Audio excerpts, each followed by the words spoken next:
যারা শুধু একটা মাত্র ময়শ্চারাইজার ইউজ করে স্কিনটাকে হাইড্রেট রাখতে চাও, ড্যামেজ স্কিন রিপেয়ার করতে চাও, যেমন বিভিন্ন নাইট ক্রিম দিয়ে স্কিনটাকে একদম পাতলা বানিয়ে ফেলেছো এবং স্কিন ড্যামেজ হয়ে গেছে, তাদের জন্য কিন্তু ডাবর এই all in all black snail ক্রিমটা কিন্তু অসাধারণ। এই ক্রিমটা কিন্তু অলরেডি অনেক নকল বের হয়ে গিয়েছে, তাই এটার আসলটা চেনার উপায় হচ্ছে এই যে স্টিকারটা দেখতে পাচ্ছ, এটার উপরে কিন্তু ডাবল লেখা থাকবে আর পেছনে কিন্তু বারকোড থাকবে।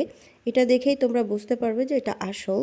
ড্যামেজ স্কিন রিপেয়ার করতে কিন্তু এই ক্রিমটা কিন্তু অসাধারণ কাজ করে থাকে। আর এই ক্রিমটা কিন্তু একদম স্টুডেন্ট বাজেটই পেয়ে যাচ্ছ, কারণ হচ্ছে অন্যান্য ড্যামেজ স্কিন রিপেয়ারের ক্রিমগুলো কিন্তু অনেক বেশি দামি হয়ে থাকে। এই ক্রিমটা ব্যবহারের ফলে তোমার স্কিন হাইড্রেট হবে, দেন হচ্ছে ড্যামেজ স্কিন রিপেয়ার করবে এবং দিন দিন গ্লো বাড়বে। এই ক্রিমটা কিন্তু সকল ধরনের স্কিনের জন্যই সেফ, যেমন অয়েলি স্কিন, ব্রণ প্রবল এবং হচ্ছে সেন্সিটিভ স্কিন, সবার জন্যই সুইটেবল। কিছুদিন ব্যবহারের ফলেই তুমি তোমার স্কিনের চোখে পড়ার মতো পরিবর্তন দেখতে পারবে। তাই 100% অথেন্টিক প্রোডাক্ট পেতে এখন ইনবক্স করো Glamours by Sohana Facebook page, WhatsApp number.